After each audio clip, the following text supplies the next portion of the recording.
কেউ জানে না আগামীকাল সে কি পাবে কি পাবে না, এবং কেউ জানে না কোন স্থানে তার মৃত্যু হবে।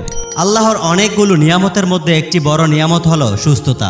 আল্লাহ যখন এই নিয়ামতটি তুলে নেন তখন সকল সম্পদ ব্যয় করেও এই সুস্থতা আর ফিরে পাওয়া যায় না। হযরত মুহাম্মদ সাল্লাল্লাহু আলাইহি সাল্লাম বলেন, যে ব্যক্তি ভালো কাজের পথ দেখাবে সে তার প্রতিটি আমলের সমান নেকি পাবে। প্রত্যেক পুণ্যবানের একটা অতীত থাকে আর প্রত্যেক পাপীর থাকে একটা ভবিষ্যৎ। অবশ্যই সালাত বিরত রাখে অশ্লীল ও মন্দ কাজ থেকে। মানুষের মধ্যে এবং শিরকের মধ্যে নামাজই একমাত্র প্রতিবন্ধক। ইসলামের নিদর্শন একমাত্র নামাজ। যে ব্যক্তি একাগ্রচিত্তে ওয়াক্তও সময়ের প্রতি লক্ষ্য রেখে নামাজ পড়ে সে মুমিন।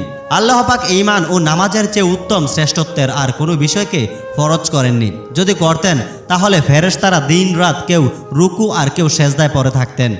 নামাজ দিন ইসলামের খুঁটি। নামাজের দ্বারা শয়তানের মুখ কালো হয়ে যায়। নামাজ মুমিনের নূর স্বরূপ।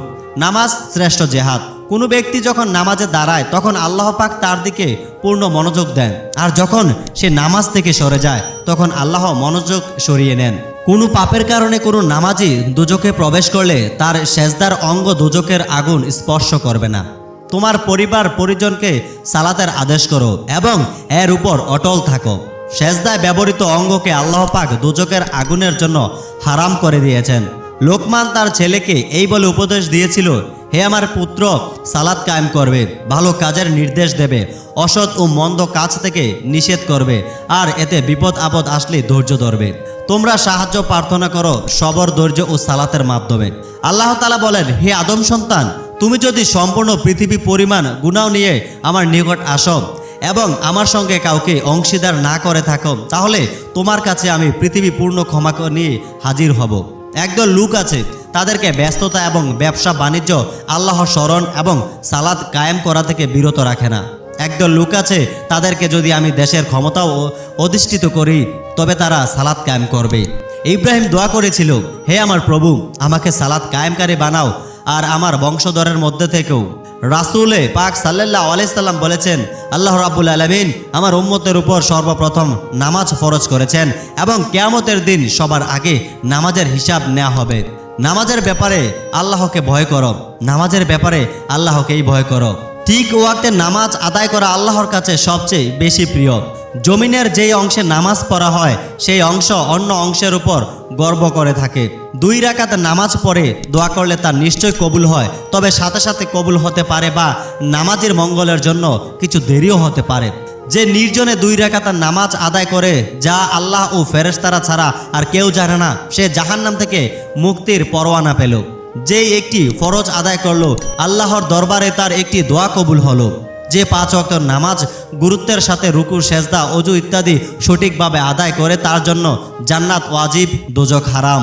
মুসলমান যখন ইহতেমামের সাথে 5 ওয়াক্ত নামাজ পড়তে থাকে শয়তান তাকে ভয় করে, আর সে যখন নামাজে গাফিলতি করে তখন শয়তানের সাহস বেড়ে যায় এবং তাকে কুপথে নিয়ে যাওয়ার সুযোগ পায়।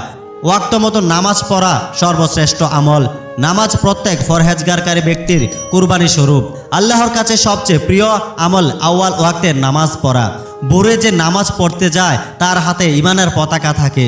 মানুষ যখন সেজদারত অবস্থায় কপাল মাটিতে মিশায়, সেই অবস্থায় মানুষকে দেখতে আল্লাহ অধিক ভালোবাসেন।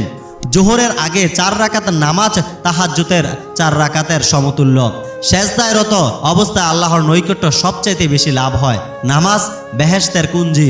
মানুষ নামাজে দাঁড়ালে তার জন্য বেহেশতের দরজা খুলে যায় এবং আল্লাহ তাআলা ও নামাজীদের জন্য কোনো পর্দা থাকে না। নামাজি আল্লাহর দরজায় করাঘাত করে। যে ক্রমাগত করাঘাত করে তার জন্য দরজা খোলাটাই স্বাভাবিক। শরীরের জন্য যেমন মাথা, দিনের জন্য তেমন নামাজ। নামাজ হৃদয়ের আলো। যার ইচ্ছা সে যেন নামাজ দ্বারা হৃদয়কে আলোকিত করে। ঠিকভাবে অজু করে নম্রতার সাথে যে 2 রাকাত ফরজ বা নফল নামাজ আদায় করে গুনাহের জন্য ক্ষমা চায়, আল্লাহ পাক তাকে ক্ষমা করে দেন। যদি কাঁদতে চাও তবে নামাজ পড়ে আল্লাহর দরবারে কাঁদো, কারণ তোমার চোখের পানির মূল্য কেউ না দিলেও আল্লাহ তোমার প্রতি ফোঁটা অশ্রুর অনেক মূল্য দেবেন।